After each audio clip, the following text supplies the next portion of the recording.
saudara yang saya kasih, dalam nama Tuhan Yesus, oleh anugerah Tuhan kita boleh bersekutu hari ini. Oleh anugerah Tuhan kita boleh menikmati berkat Tuhan. Dan salam saya ucapkan bagi kita semua, ya. Nanti mungkin di akhir ibadah kita doakan kematian sama Bapak Basri di sini aja ya. Karena ini hari Minggu, jadi saya tidak datang ke rumah. Bapak Ibu Saudara, sangat menarik dalam bagian ini, yaitu bagian yang kita baca, yaitu bicara tentang damai sejahtera, ya. Damai sejahtera ini diangkat dua kali dalam kitab ini, yaitu dalam kitab ini dicatat dalam bagian ini bahwa ayatnya yang ke-7, damai sejahtera Allah yang melampaui segala akal. Kemudian ayat 9, maka Allah sumber damai sejahtera akan menyertai kamu. Bapak Ibu Saudara, hari ini kita akan belajar tentang satu tema, yaitu hidup dalam damai sejahtera. Boleh dibuka slide-nya?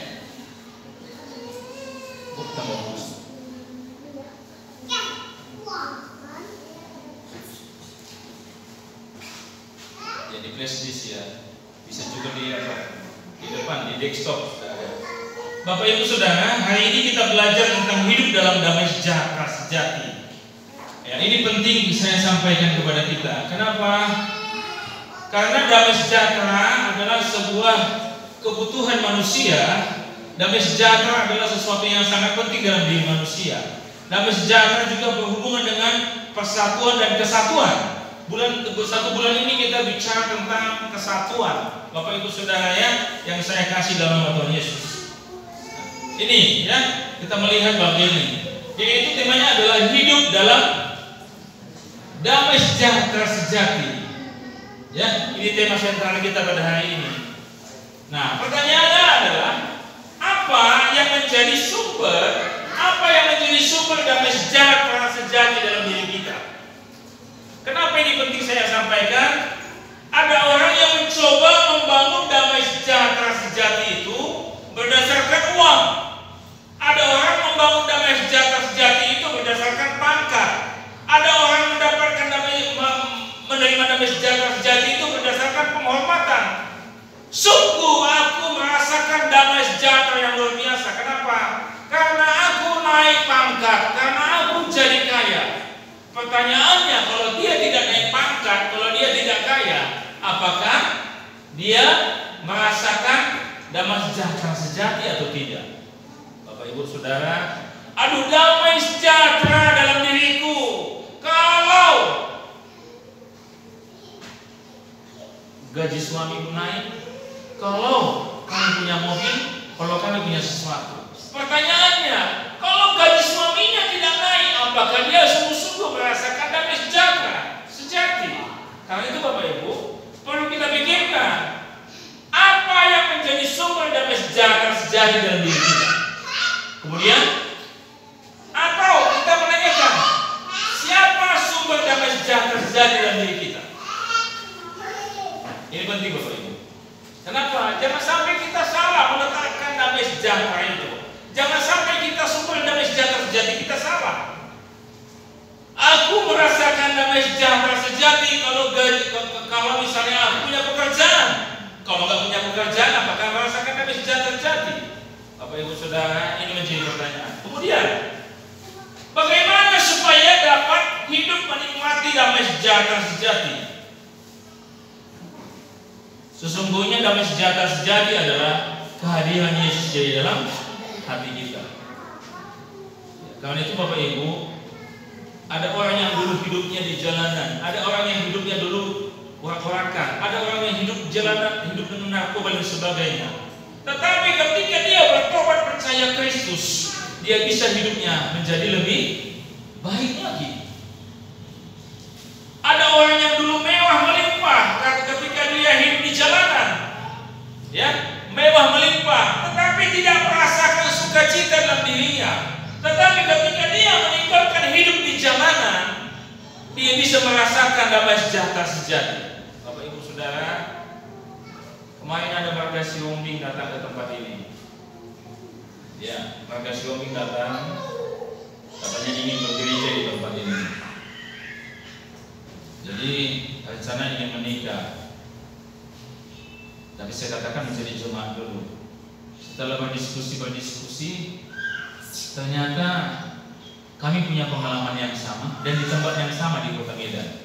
Dan dia kaget, saya sih nggak terlalu kaget, tapi dia kagetnya dia bagaimana Amang bisa berubah menjadi seorang pelayan Tuhan. Sebab teman-temannya Amang itu teman-teman saya semua, dan semua teman dia teman saya. Hanya mungkin kami beda lokasi saja. Bapak Ibu Saudara ya, dan kami berdiskusi dengan dia, dan dia mengatakan bagaimana bisa berubah. Saya katakan, saya nggak bisa merubah diri saya. Yang bisa merubah diri saya adalah sumber damai sejahtera sejati, yaitu siapa? Tuhan Yesus. Dia tahu kehidupan kalau di jalanan kita bisa punya apa saja, mau makan di mana saja bisa.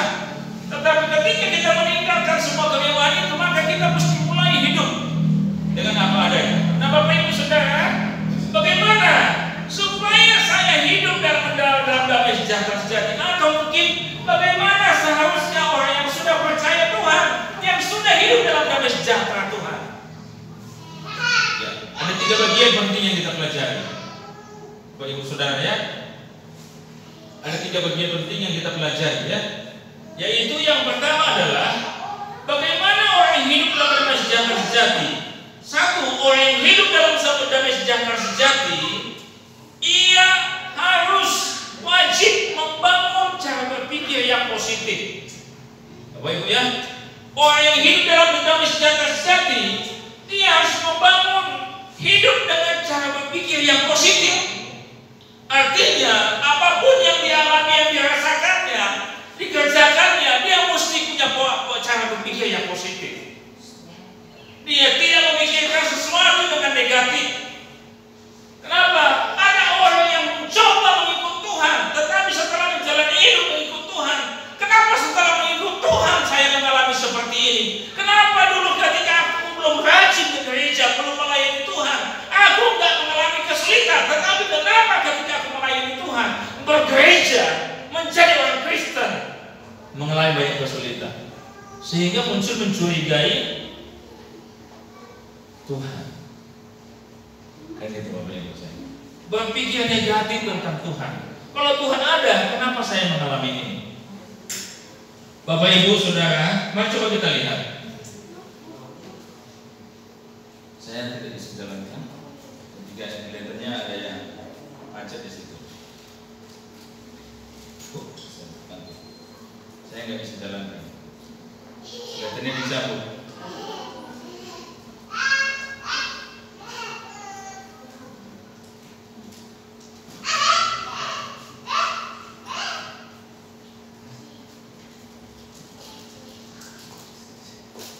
Kita akan lihat dalam bagian ini, yaitu cara berpikir yang positif. Ayat 2 sampai ayat 3. Coba kita lihat. Dia menasihati dan Sintike menasihati supaya sehati sepikir dalam Tuhan. Kenapa? Eudia dan Sintike adalah 2 orang hamba Tuhan.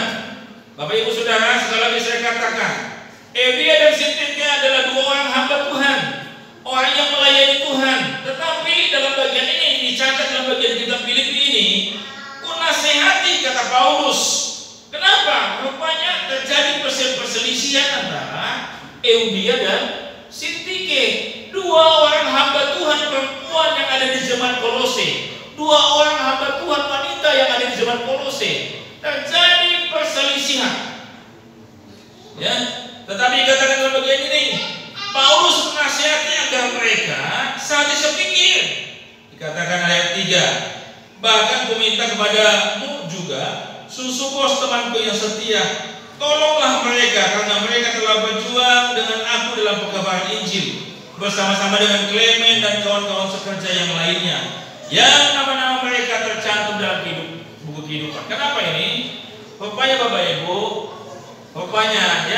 rupanya sesama pelayan Tuhan di jemaat Filipi terjadi perselisihan. Ingin naik, ingin maju, ingin dikenal, ingin terkenal, sehingga mereka mencoba saling sikut. sesama pelayan Tuhan di jemaat Filipi pada saat itu. Rupanya jabatan yang menjadi ambisi mereka, sehingga saling sikut. Jadi muncul cara berpikir yang negatif satu dengan yang lain. Makanya Paulus katakan di dalam bagian ini, panggilan agar hidup sehati sepikir, betul ya? Kemudian ayat 8, coba sama-sama kita baca ayat 8. 1, 2, 3. Jadi akhirnya, saudara-saudara, semua yang benar, semua yang mulia, semua yang adil, semua yang suci, semua yang manis, semua yang sedang didengar, semua yang disebut kebajikan yang patut dipuji, pikirkanlah semuanya itu. Jadi jangan pikirkan jabatan, jangan pikirkan apa yang kau dapat dari pelayanan. Paulus sudah mengatakan seperti itu. Engkau dan kita semua mesti memikirkan semua yang manis, semua yang sedang didengar, semua yang suci, semua yang patut disebut dengan kebajikan. Ini yang mesti dipikirkan. Inilah cara mengembangkan cara berpikir positif. Saya senang Mak Bastian bilang tadi, aku anggap itu sebuah bunga-bunga. Tapi jangan juga dibilang enggak lucu Mak Bastian. Itu enggak lucu juga kali. Tapi kalau bilang anggap sebuah proses pemurnian dan apa, oh itu sangat setuju. Ya, Bastiannya menjalani hidup ini, ya, bawa dengan cara berpikir yang positif. Kenapa? Karena di jemaat Filipi ada hamba-hamba Tuhan yang haus, rindu dengan jabatan, sehingga cara berpikir mereka saling mencurigai satu dengan yang lain, berpikir negatif satu dengan yang lain. Nah, Bapak Ibu Saudara, semua yang positif, semua yang memuliakan Tuhan, pikirkanlah itu. Ini soal tokoh. Ini satu lagi. Sebelum ini nggak ada. Ini adalah filsuf, seorang ilmuwan, namanya Aristoteles. Gurunya namanya Plato. Filsuf, ya. Dulu orang mengatakan bahwa sebelum dia mengatakan ini, orang mengatakan ini anak ini bodoh, anak ini nggak pintar, anak ini nggak mampu. Lalu dia menemukan sebuah penelitian, dia berkata seperti ini: tidak ada siswa yang bodoh, tidak ada anak yang bodoh. Kenapa? Karena semua anak punya kemampuan diberikan oleh Tuhan. Yang ada adalah guru yang belum menemukan metode yang tepat untuk mengajar anak. Yang ada adalah orang tua yang belum menemukan metode yang tepat untuk mengajar anak. Jadi tidak ada guru yang bodoh, tidak ada anak yang bodoh. Kenapa? Karena semua diberikan kecerdasan oleh Tuhan. Yang ada adalah guru yang belum menemukan metode yang tepat. Kenapa? Fungsi otak kiri, otak kanan pun berbeda, kan gitu. Keahlian anak pun berbeda. Dan itu dibuktikannya. Dan muncul dua ilmuwan. Siapa ini? Thomas Alva Edison. Ini kerjaannya di sekolah tinggal kelas, nggak lulus. Tapi Bapak Ibu, dia penemu apa? Ini listrik ini, kalau tidak ada dia, sampai saat ini kita pakai lampu botol. Bapak Ibu ya. Kalau tidak ada dia, kita nggak pakai listrik, kita pakai lampu botol di rumah. Tetapi dia orang yang gagal dalam studi, tinggal kelas, dan selalu dapat nilai yang jelek. Tetapi rupanya dia punya keahlian yang lain, dan orang lain, mungkin gurunya, menemukan keahliannya itu, sehingga dikembangkan keahliannya itu. Bapak Ibu Saudara, Thomas Alva Edison bukan orang yang pintar dengan cara umum manusia, tetapi dia butuh pembimbing yang tepat. Haleluya, untuk mengembangkan cara berpikir, ya. Kemudian yang muncul, siapa ini? Albert Einstein. Bapak Ibu tahu Albert Einstein? Albert Einstein adalah pencipta bom atom pertama di dunia. bom atom ini diledakkan pertama di Hiroshima dan Nagasaki tanggal 14 Agustus 1945. Inilah yang meruntuhkan Jepang, bom atom ini. Kota itu kota yang besar, Hiroshima. Nagasaki kota yang besar, pusat pemerintah, pusat militer Jepang. Dan hari itu juga setelah bom meletus, Jepang menyerah kepada Sekutu. Bapak Ibu Saudara, Albert Einstein tinggal kelas. Dan uniknya Bapak Ibu Saudara, ketika dia belajar untuk menulis, untuk membaca, dia nggak bisa. Kenapa? Karena info yang saya pelajari, saya dengar bahwa ketika dia melihat huruf tulisan begitu, dia menilai huruf itu seperti menari-nari, lari ke sana, lari kemari. Jadi nggak pernah dia bisa membaca. Kenapa? Karena huruf itu tidak bisa diam katanya. Huruf itu selalu bergerak katanya, ke sana kemari. Sehingga bagaimana dia mau menulis, bagaimana dia membaca? Ya, ada orang gagal dan orang berpikir yang negatif tentang Einstein. Apakah orang ini, anak ini menjadi punya masa depan yang baik?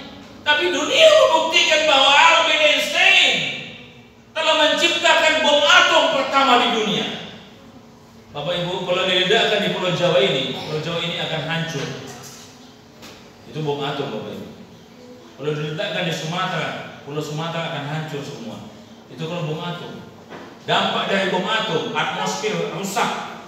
Dampak dari bom atom, banyak binatang-binatang yang mati. Dampak dari bom atom, suasana alam ini menjadi tidak baik. Ini bom atom yang kedahsyatannya ya. Saya berpikir bom atom janganlah diledakkan lagi di dunia ini, karena bisa bahaya. Tapi saya katakan, dua orang ini adalah orang yang dianggap gagal. Orang berpikir yang negatif tentang Thomas Alva Edison. Sering nggak kita melihat anak? Waduh naik mah. Semua nggak bisa dibuat, nggak bisa ditulis. Naik kelas ini nanti, gitu ya. Jadi Jormadon. Kadang-kadang orang berpikir begitu, enggak, betul enggak? Tapi kaget kita kan? Oh, setelah dia besar, wah luar biasa. Nggak tahu saya. Pak Ucok Muntin, jangan-jangan juga dari kampungnya dia tidak taman SMP. Tapi tahu ibu tahu sekarang gelarnya SHMK. Ya gitu ya Bapak Ibu ya. Kita nggak ngerti, mungkin menghitung dia belum nggak pas dengan cara kita. Makanya Bapak Ibu, ketika mengajar anak, kita mesti menemukan metode yang tepat untuk anak. Jangan berpikir negatif sama mereka. Kenapa? Karena mereka pasti punya kelebihan, punya kemampuan. Iya. Bapak Ibu ya, nah saya mesti bilang, Pak, aku susah matematika, nggak bisa sukanya apa?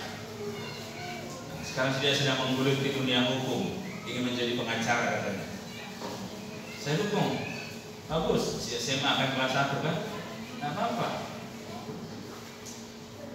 Kenapa? Bisa nggak aku Pak katanya? Kamu punya ketegasan, saya bilang. Kamu hanya berani, saya bilang. Itu diperlukan dalam dunia hukum.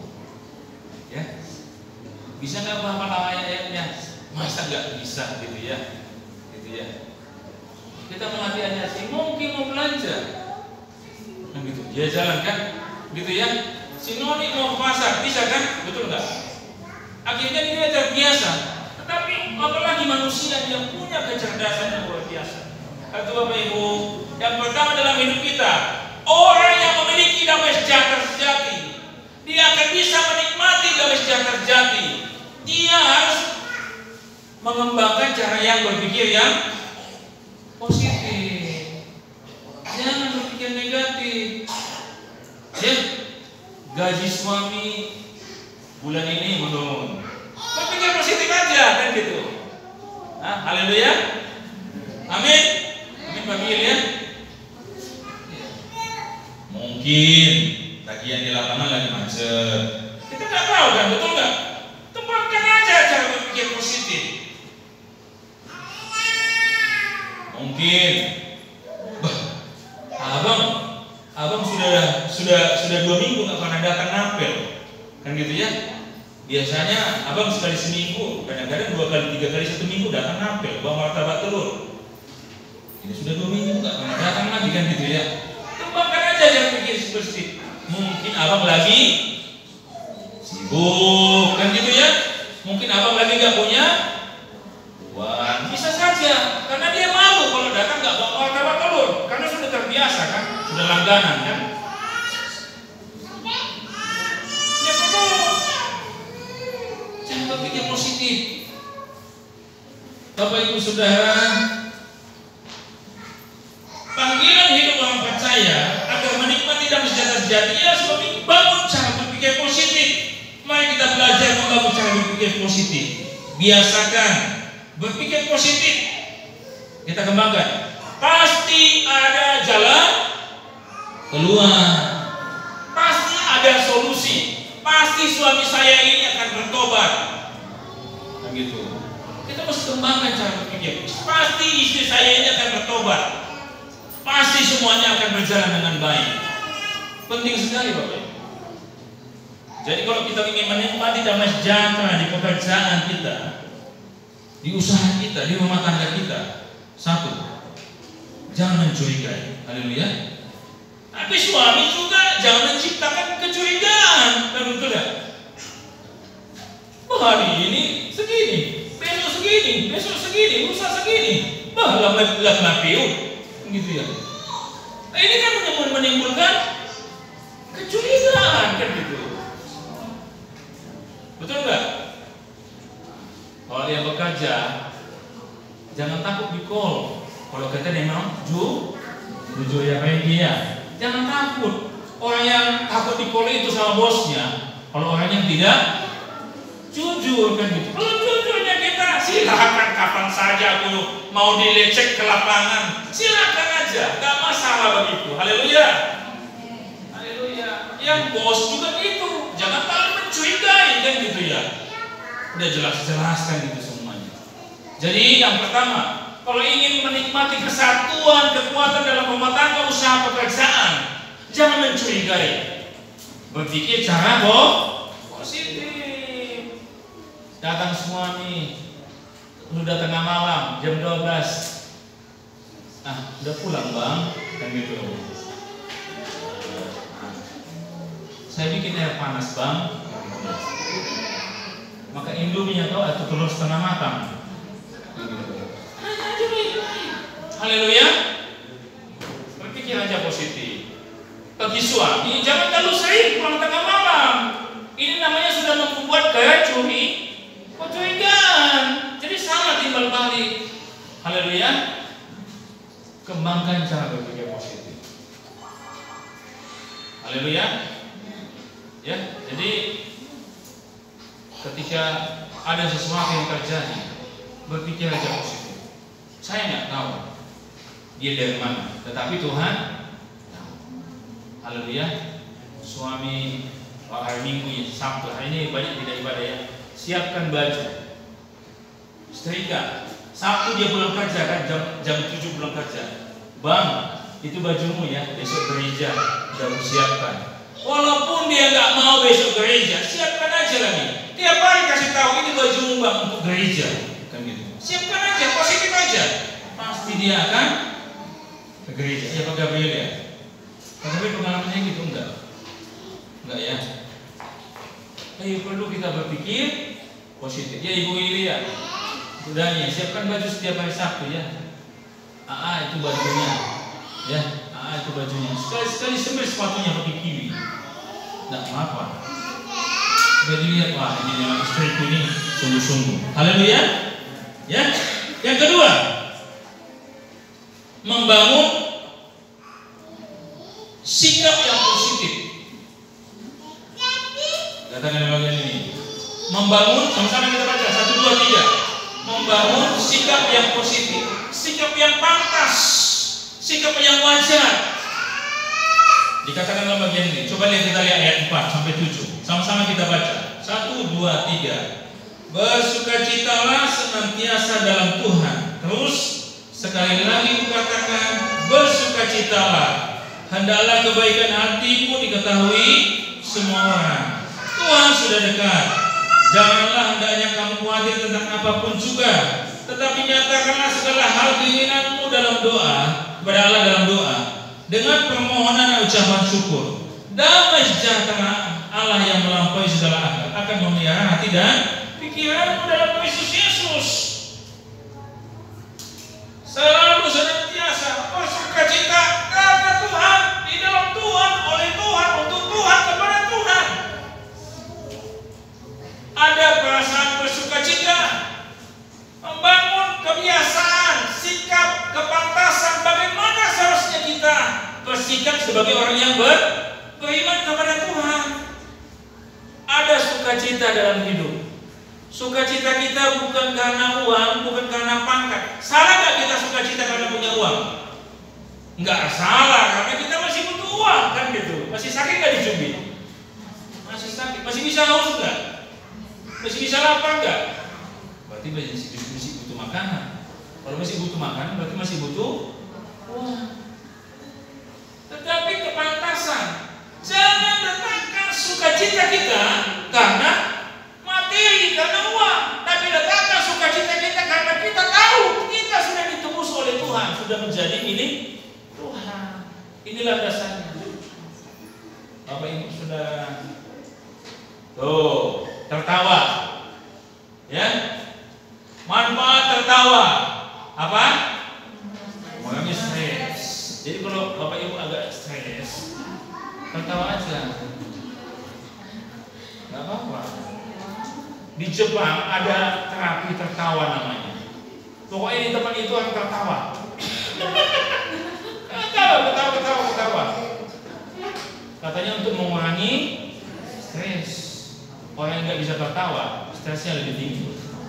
Habis stres, stroke. Ya. Meningkatkan apa? Imun tubuh, vitamin dalam tubuh, kekuatan daripada organ tubuh kita, kekuatan daripada fisik kita. Corona sekarang ada, Bapak Ibu. Cianjur itu zona merah saat ini.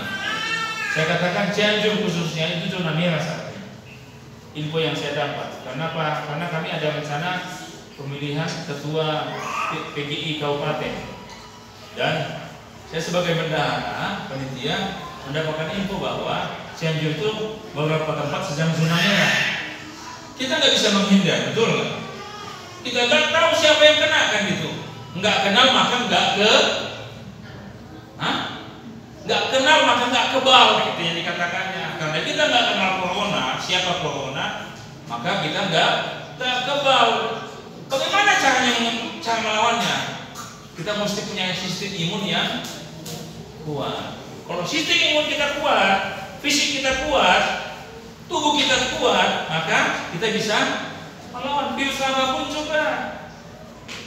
Salah satunya adalah dengan tertawa. Haleluya. Yang ketiga, menurunkan tekanan darah tinggi.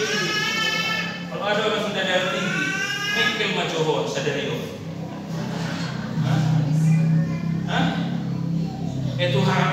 Tuhan nama kamu mikir maju sadari lo. Kenapa orang suka ke puncak? Karena orang ingin tertawa di sana.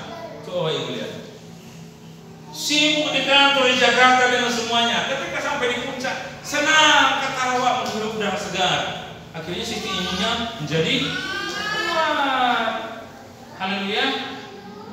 Iya. Saya lihat ada di mobil mama muda kurang piknik.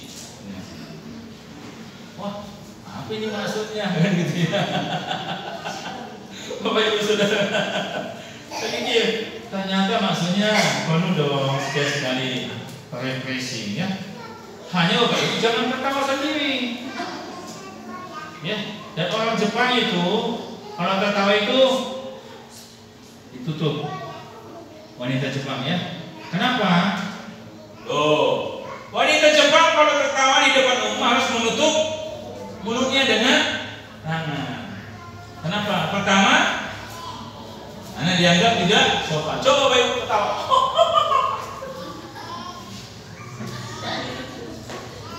Coba Bapak Ibu ketawa. Benar buat. Lu pilih bahasa ini. Kan gitu ya. Salah makan lo obat kan? Ini jadi apa? Salah makan obat ini atau kelebihan dosis. Yang kedua dikatakan karena rata-rata gigi mereka tidak rata. Orang Jepang begitu. Katanya giginya tidak rata-rata ya. Jadi banyak gigi taringnya. Jadi mereka menutup mulutnya. Bapak Ibu coba periksa, rata enggak? Nah, ada ke depan, ke belakang. Bapak Ibu tidak. Pak Izu just talking. Ke depan, ke belakang atau ke bawah? Terlalu tajam. Tapi saya makan daging tulang-tulang bisa rugi. Ya. Yang ketiga, karena bisa menyebarkan virus, betul nggak? Iya. Bapak Ibu ketika ketawa depan orang itu bisa menyebarkan virus kalau kita nggak gini. Orang Jepang begitu. Nah Bapak Ibu silakan pilih. Lihat kepantasan. Pantas nggak bersikap begitu? Pantas nggak? Pantas. Haleluya. Iya. Bapak Ibu aja coba ketawa. Saya Bapak Ibu kalau di sini Bapak Ibu kalau Bapak Ibu ngomong tiba-tiba ketawa, saya lihat orang lumpuh. Ada nggak yang lihat? Kenapa? Karena saya tahu Bapak Ibu kalau ketawa nggak bisa ditahan. Ya? Jual mana di Sibulu Gadoke? Alik kelang satu gunung setuni. Bapak Ibu sudah. Ini ya kepantasan. Yang ketiga, coba kita lihat Bapak Ibu.